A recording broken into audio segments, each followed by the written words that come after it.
얼마 전에 제가 운전을 하면서 어디를 가고 있었습니다. 근데 저는 운전을 하면 항상 이제 찬양을 주로 듣거든요. 제가 주일 찬양도 준비해야 되고 금요 찬양도 준비해야 되니까 항상 찬양을 주로 이제 이동하면서 많이 듣는 편입니다. 그날도 찬양을 이렇게 듣는데 예전에 알았던 찬양인데 제가 이제 잊고 있었던 찬양 하나가 플레이리스트에서 딱 올라와서 제가 이게 듣게 되었어요. 근데 너무 가사에 은혜가 되는 거예요. 오늘 우리가 또 불렀던 찬양이죠. 주님을 보게 하소서, 나를 붙드소서. 이 가사가 참 너무 좋다. 그리고 막 찬양하면서 제가 차 안에서 거의 뭐 부흥의 수준으로 막 찬양을 하고 있었어요. 근데 갑자기 차량 한 대가 칼치기를 하면서 제 앞에 딱 들어오는 거예요. 그래서 제가 너무 깜짝 놀랐어요. 사고 날 뻔했거든요, 진짜. 근데 제가 순간 제 입에서 나오지 말아야 될 말이 툭 튀어나왔어요. 이런 거죠. 나를 부르실 때 믿음으로 걸어가리. 이 삐리리야. 다행히 저희 가족들이 그 차에 타지 않았습니다. 제 블랙박스는 기억하고 있겠죠. 제가 그 순간 너무 제 자신이 한심스럽기도 하고, 제가 들었던 깨달음이 뭐냐면 내 본전이 죄인이구나. 양복 입고 목사로 설교하며 살아가고 찬양 인도하고 굉장히 막 신실하게 보이지만 내 본전이 죄인이구나. 이게 막 깨달아지는 거예요. 여러분 어떠십니까? 우리 믿음 생활이 참 쉽지 않습니다. 그렇죠? 평생을 신앙생활하고 교회를 출석해도 훈련을 받고 직분을 받고 또 어떤 위치에 올라가도 우리는 넘어지고 또 넘어지고 실패를 경험한다는 것이죠. 근데 여러분 중요한 게 있습니다. 넘어지는 것이 중요한 게 아니에요. 넘어진 자리에서 나의 내면과 마주할 수 있고 또 그 내면을 외면하지 않으며 하나님의 은혜를 구하는 것. 주님, 내가 죄인입니다. 주님, 나를 긍휼히 여기소서.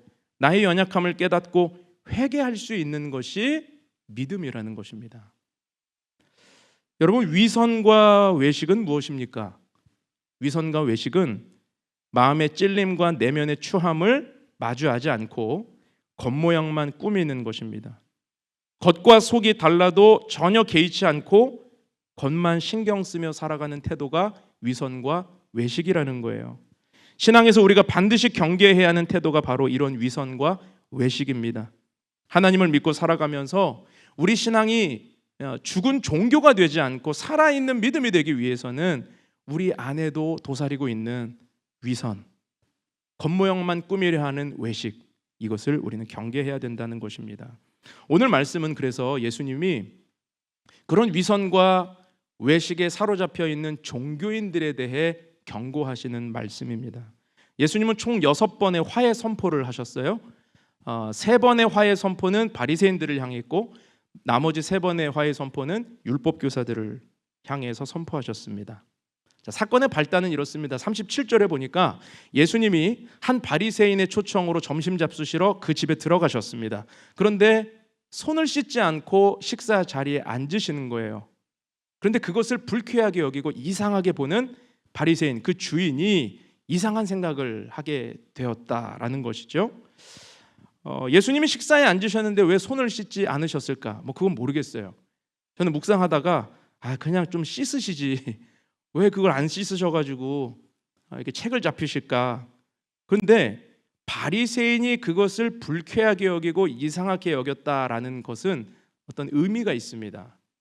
단순히 예수님이 위생과 청결을 무시하고 식사하려고 하셨다라는 예의나 도덕에 이렇게 넘어가는 이 문제가 아니었어요. 이거는 더 나아가서 종교적인 의식으로 그들이 바라보았기 때문입니다. 그들에게 있어서 손 씻음은 정결례였어요.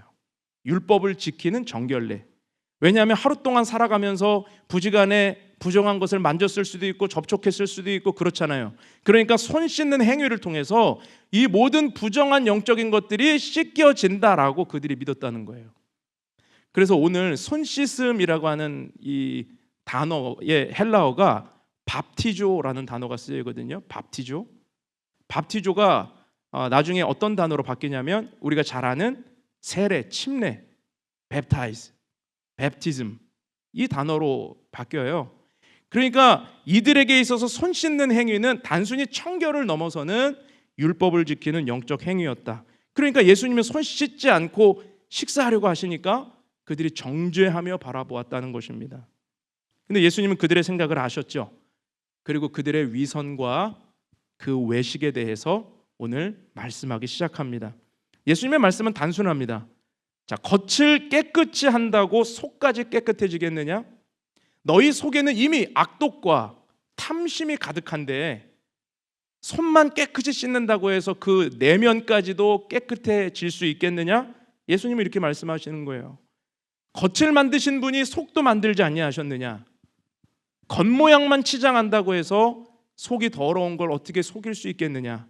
중심을 꿰뚫어 보시는 하나님은 그 속도 아신다는 거죠. 여러분, 예수님의 이 말씀은 오늘을 살아가는 우리에게도 동일하게 주시는 경고의 말씀입니다. 중심을 꿰뚫어 보시는 예수님은 우리 안에도 혹시라도 도사리고 있는 위선과 외식적인 믿음, 그 믿음에 대해서 경고하신다는 거예요.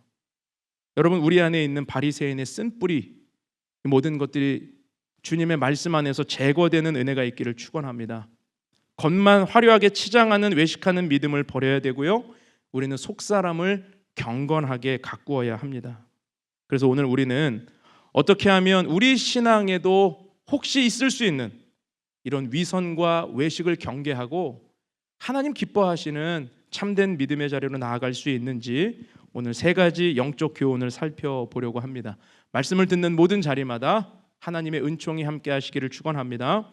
자, 첫 번째로 우리가 기억할 것은요, 신앙은 의무를 넘어 사랑이어야 한다.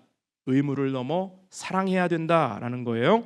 오늘 본문 42절 같이 한번 읽어보겠습니다. 시작. 화 있을진저 너희 바리새인이여, 너희가 박하와 운양과 모든 채소의 11조는 들이되 공의와 하나님께 대한 사랑은 버리는도다. 그러나 이것도 행하고 저것도 버리지 말아야 할지니라. 자, 바리새인들의 위선과 외식을 가장 잘 드러내주는 것 중에 하나가 그들의 11조 생활이었습니다.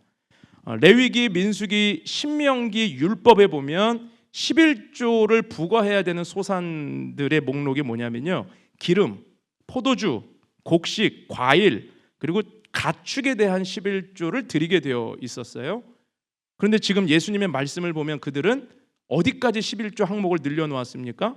그 앞에 건 당연히 하는 거고, 박하와 운향은 뭐예요? 허브의 일종입니다. 그러니까 향신료에 대한 11조까지도 그들이 하고 있고, 채소에 대한 11조까지도 지금 그들은 드렸다라는 거죠.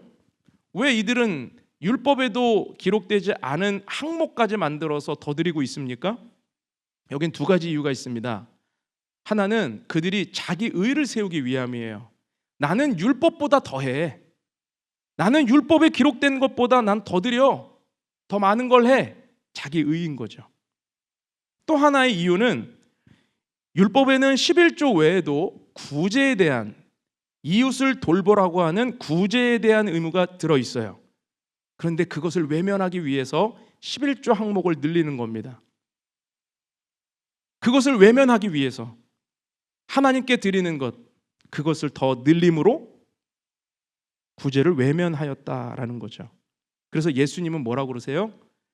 너희가 공의와 하나님께 대한 사랑을 버리는도다. 너희가 의무를 다한다고 하지만 너희는 하나님의 공의와 사랑을 저버렸다. 여러분, 공의가 무엇입니까? 공의. 성경에서 우리의 삶에 하나님의 공의가 흐르는 삶을 살아가라라고 말씀하실 때 그 공의는 무슨 뜻이죠? 내 주변에 나로 인해 억울한 자가 없게 하라는 뜻이에요. 쉽게 말하면 나로 인해 억울한 자가 없게 하라. 또 내 주변에 굶는 자가 없게 하라. 그것이 하나님의 공의가 믿는 자들의 삶에 흘러가는 거예요. 여러분 주변에 여러분으로 인해 억울한 자 없으십니까? 여러분 주변에 혹시 굶는 자가 있으십니까? 여러분, 나는 하나님의 공의에 어떻게 반응하고 있는가 돌아봐야 되죠. 그럼 사랑을 외면하였다, 사랑을 버렸다라는 것은 무엇입니까? 여러분, 항상 의무는 우리에게 요구된 것만 하면 끝났다라는 마음을 주죠. 숙제를 해결했다. 그런데 사랑하면 어떻게 돼요? 요구되지 않는 것까지도 하고 싶어지는 마음을 갖게 됩니다. 여러분, 신앙은 의무를 넘어서 사랑의 자리까지 가야 돼요. 하나님을 사랑함으로 의무도 감당하고 의무가 요구하지 않는 것까지도 하나님을 사랑함으로 드릴 수 있는 자가 되라는 것입니다. 여러분, 바리새인들의 신앙은 무엇을 보여주냐면 의무로 사는 신앙을 보여줘요. 의무로 사니까 자기 의만 강해집니다. 의무로 사니까 율법에서 요구하는 것을 선택적으로 지킵니다. 그런데 겉을 꾸미고 포장하면서 모든 걸 지키고 더 많은 걸 지키는 것처럼 속였지만 정작 하나님의 공의와 사랑을 저버렸다. 선택적으로만 지키고 살았다. 그들의 모습은 위선이었다. 예수님 말씀하고 계신 거죠. 여러분, 신앙이 의무로 끝나면요, 율법주의에 빠집니다. 우리가 흔히 어떤 신앙이 좋다, 신앙이 안 좋다 이런 평가를 어떤 기준을 가지고 할 때가 많아요. 세 가지를 하고 세 가지를 안 하면 신앙이 좋다라고 판단을 하죠. 세 가지를 한다는 게 뭐예요? 주일 성수하고 11조하고 교회 봉사하고 이 세 가지 하면 언뜻 우리는 신앙이 좋은 사람이다 이렇게 평가를 해요. 또 세 가지를 안 하는 건 또 뭘까요? 술 마시지 않고 담배 피지 않고 제사 지내지 않고 이 세 가지를 또 안 하면 신앙이 좋네 라고 사람들이 생각하게 된다는 것입니다. 근데 바로 이런 생각들이 우리 신앙을 딱 거기까지 의무로 살게 만드는 율법주의가 될 수 있다는 거예요. 여러분, 한국교회가 이런 의무만 강조하다가 어떻게 되었습니까? 주일 성수하고 11조하고 봉사하는데 세상에서 손가락질 받는 직분자를 만들지 않았습니까? 술 마시지 않고 담배 피지 않고 제사 안 지내는데 불의한 일을 세상에서 서슴없이 저지르는 그런 교인을 만들지 않았습니까?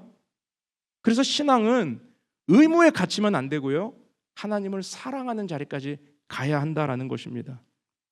여러분, 신앙은 하나님 사랑과 이웃 사랑이 본질이에요. 하나님을 사랑하면 우리 삶에 요구되는 최소한의 것이 아니라 요구되지 않은 것까지도 감당하고 싶어지는 그 마음의 열망이 생기게 되는 것입니다. 하나님을 사랑하기 때문에 죄를 미워하게 되는 거예요. 하나님을 사랑하기 때문에 이웃의 아픔과 어려움을 외면할 수 없게 되는 것입니다.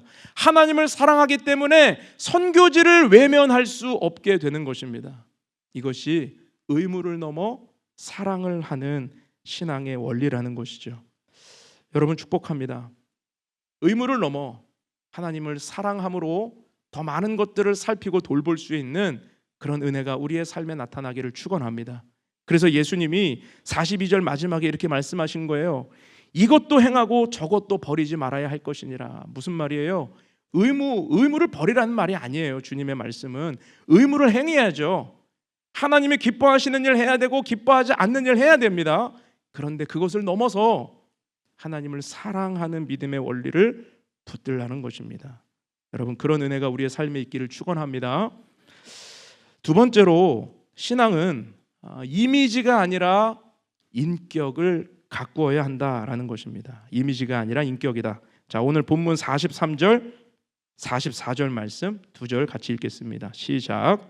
화 있을진저 너희 바리새인이여, 너희가 회당의 높은 자리와 시장에서 문안받는 것을 기뻐하는도다. 화 있을진저 너희여, 너희는 평토장한 무덤 같아서 그 위를 밟는 사람이 알지 못하느니라. 자, 바리새인들의 위선은 자신의 이미지 가꾸는 것에서 잘 드러났습니다. 자, 그들의 이미지를 예수님이 시각화하죠. 회당에서 높은 자리에 앉아요. 상석에 앉아요. 어른이란 뜻입니다. 또 시장에서 문안을 받습니다. 자기가 인사하고 다니는 게 아니고요, 딱 서가지고 문안을 받아요. 그러니까 자기를 어른처럼 행동했다라는 거죠.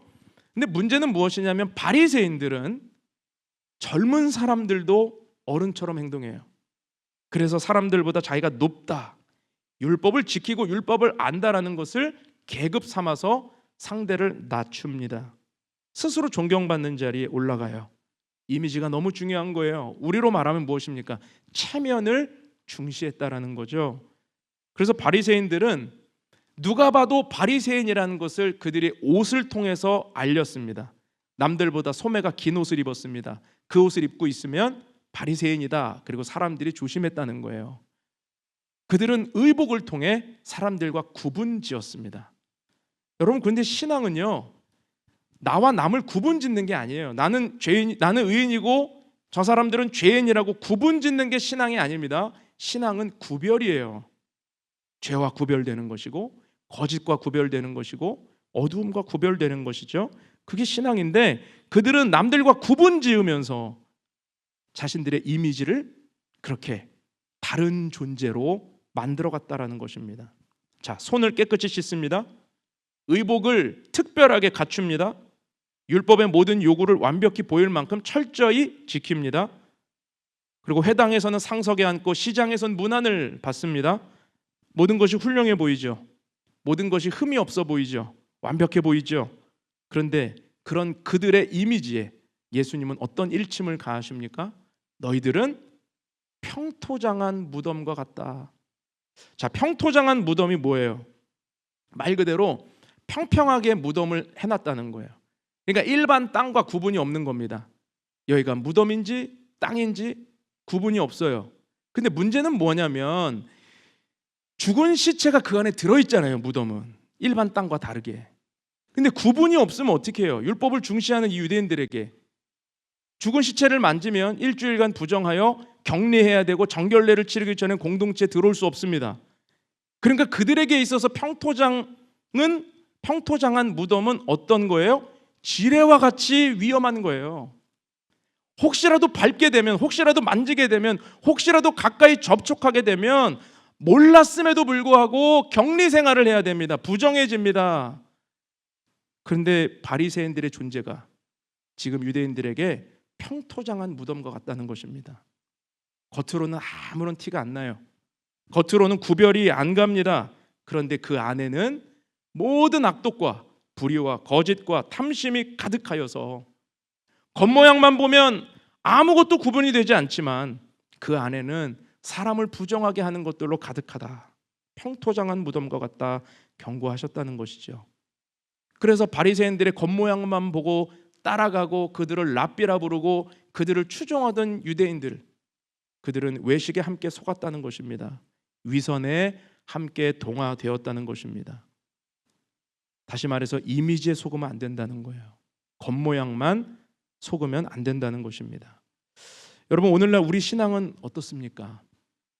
여러분, 우리도 어떤 면에서는 이미지 관리에 굉장히 중요하게 신경 쓰고 있지는 않으세요? 내 이미지, 내 체면을 너무 중요하게 생각하지 않습니까? 그래서 셀 안에서 딱 나눔이 이렇게 정해져 있지 않으세요? 더 이상 깊어지지가 않아요. 더 이상 자기 이야기를 하지 못해요. 딱 여기까지. 혹시 그런 분들은 안 계십니까? 교회 안에 척척 박사들이 참 많아요. 그러니까 뭘 잘하는 사람이 우리는 척척 박사라고 그러잖아요. 근데 교회 안에 척척 박사는 뭐냐면 의연한 척, 괜찮은 척, 좋은 척, 행복한 척, 화 안 난 척, 뭐 이런 거. 척척 박사들이 너무 많다. 혹시라도 자신의 이미지에 타격을 받게 되면 어떻게 됩니까? 아, 교회를 떠날 때가 왔구나. 그리고 잠수를 타거나 공동체를 떠나는 일들도 있어요. 아니면 오늘 바리새인과 율법 교사들처럼 자신들의 이미지가 훼손됐다, 체면을 구겼다라고 마음에 들면 공격적으로, 폭력적으로 변하는 사람들도 있습니다. 오늘 율법 교사들, 바리새인들이 그랬죠. 예수님이 화를 선포하시니까 오늘 45절에서 한 율법 교사가 뭐라고 그래요? 선생님, 이렇게 말씀하시니 우리까지 모욕함이니이다. 이렇게 이야기해요. 체면을 구겼다는 뜻이에요. 또 53절, 54절에 보니까 예수님이 그 집에서 나가실 때 거칠게 항의를 해요. 거세게 달려들었다고 그랬어요. 하이에나가 마치 막 불어뜯는 것처럼 예수님을 괴롭혔다는 것이죠. 공격적이고 폭력적으로 달려들었습니다.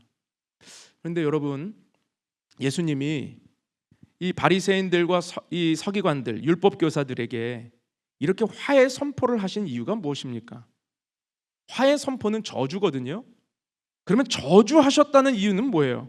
듣고 망하라는 것입니까? 너희는 이런 존재니까 그냥 듣고 망해. 여러분, 듣고 망할 메시지를 왜 가서 식사를 하면서 전합니까? 이상하죠? 예수님은 그들도 구원하길 원하셨기 때문에 식사하러 가신 거예요. 예수님은 바리새인과 서기관들도 하나님의 구원의 범주 안에 있음을 아시기 때문에 그들을 제한하지 않고 그들의 집에 가셨고, 7장에서도 가셨었잖아요. 그들의 집에 들어가셨고 그들과 함께 먹으시고 그들과 함께 나누시면서 그들이 정말 변화되어야 할 것들을 일침을 가하고 계셨다는 것입니다. 그들 안에 있는 위선과 외식을 깨므로 말미암아 그들에게 주시는 메시지는 뭐예요? 돌아오라는 거예요. 회개하라는 것입니다. 엎드리라는 것입니다. 하나님 앞에 돌아오라는 것입니다. 이게 예수님의 메시지의 핵심이었습니다. 그런데 그들은 어떻게 합니까? 반발했습니다. 방어 기제를 더 강하게 했습니다. 자신들의 이미지와 체면을 구겼다고 분노했습니다. 그들에게 없는 것이 무엇입니까? 회개할 양심이 없죠. 그들은 주님의 말씀 앞에서 회개할 양심이 없어요. 여러분, 이 회개할 양심이 무엇이냐면 이것이 바로 신앙 인격입니다.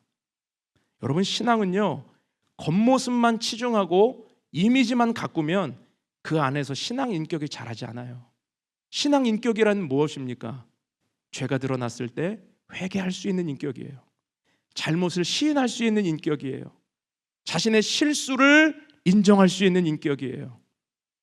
그런데 하나님의 말씀에 빛이 임했을 때 인정하지 않고 시인하지 않고 회개하지 않는다는 것은, 자신의 내면 안에 방어 기제를 자꾸만 키운다는 것은 회개할 양심이 없는 신앙 인격이 자라지 않은 미숙함이라고 예수님 말씀하고 계십니다. 여러분, 우리 안에 말씀이 들릴 때 어떻게 반응하고 계십니까? 하나님의 은혜 앞에 우리는 어떤 반응을 보이고 있습니까?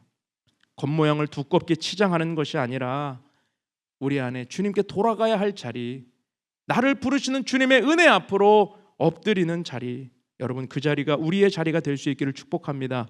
예수님은 마태복음 23장에서 이 바리새인과 서기관들에게 이렇게 말씀하셨어요. 화 있을진저 외식하는 서기관들과 바리새인들이여, 회칠한 무덤 같으니 겉으로는 아름답게 보이나 그 안에는 죽은 사람의 뼈와 모든 더러운 것이 가득하도다.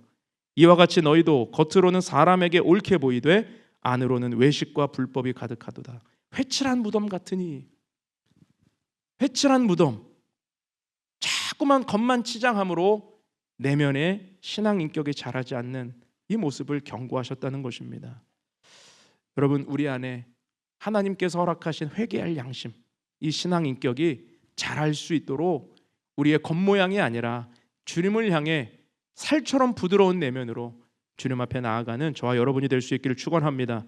굳어지지 않도록 기도하십시오. 회칠한 무덤같이 외식하는 자 되지 않도록 날마다 깨어 기도하는 저와 여러분이 될 수 있기를 축복합니다. 마지막으로 걸림돌이 되지 말고 디딤돌이 되라는 것입니다. 자, 우리 46절부터 52절까지의 말씀은 많은 또 주제가 있지만 우리가 이것을 요약하면 딱 하나예요. 걸림돌이 되는 게 아니라 디딤돌이 되라. 율법 교사들은 철저히 지금 백성들에게 걸림돌이 되고 있다, 이 말씀을 지금 하고 계신 것입니다. 원래 율법 교사들의 역할이 무엇입니까? 이 서기관들 같은 말이거든요. 이들의 역할은 하나님의 율법을 해석해서 백성들이 잘 적용할 수 있도록 도와주는 역할이에요. 그러니까 역할상으로는 굉장히 좋은 거죠. 그런데 그들은 그 역할을 어떻게 썼습니까? 사람을 시험에 통과시키는 데 쓰지 않고요, 시험에서 떨어뜨리는 데 썼어요. 채점표를 가지고 다니면서 당신 탈락, 탈락, 탈락. 그리고 자기들은 언제나 패스.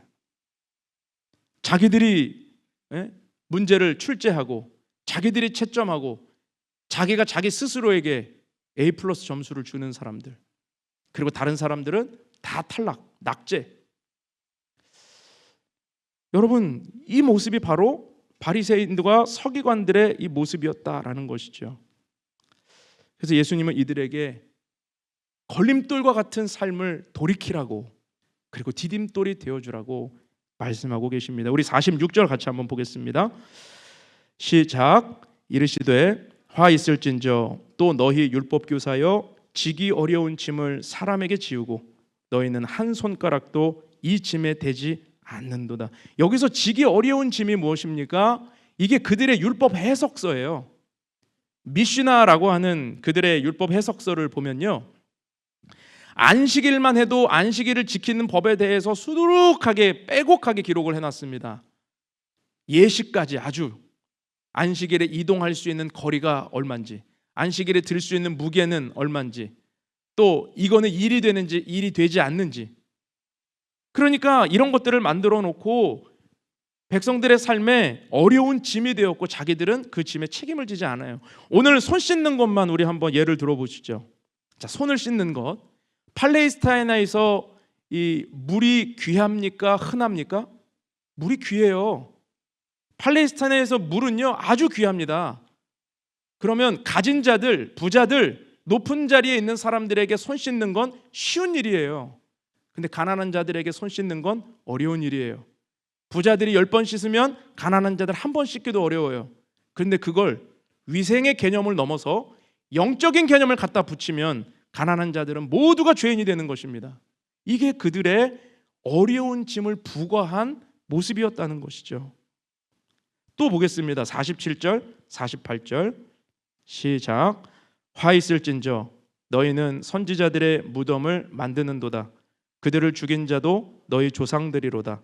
이와 같이 그들은 죽이고 너희는 무덤을 만드니 너희가 너희 조상의 행한 일의 증인이 되어 옳게 여기는도다.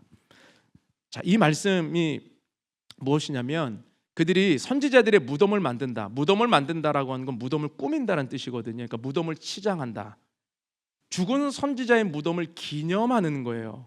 근데 예수님은 이걸 이상하게 보시죠. 왜죠? 그 선지자들을 누가 죽였어요? 그들의 조상들이. 그러니까 그들의 조상들이 선지자들을 죽여놓고 지금 자신들은 선지자를 기념하는 일을 해요.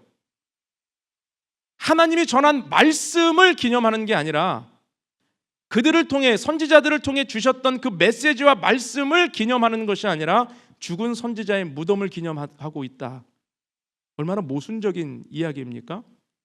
자기 조상들의 한 일에 대해 자기들은 죽은 자들을 기념하는 모순적인 일을 하는 거예요. 진짜 그들이 기념해야 할 것은 무엇입니까?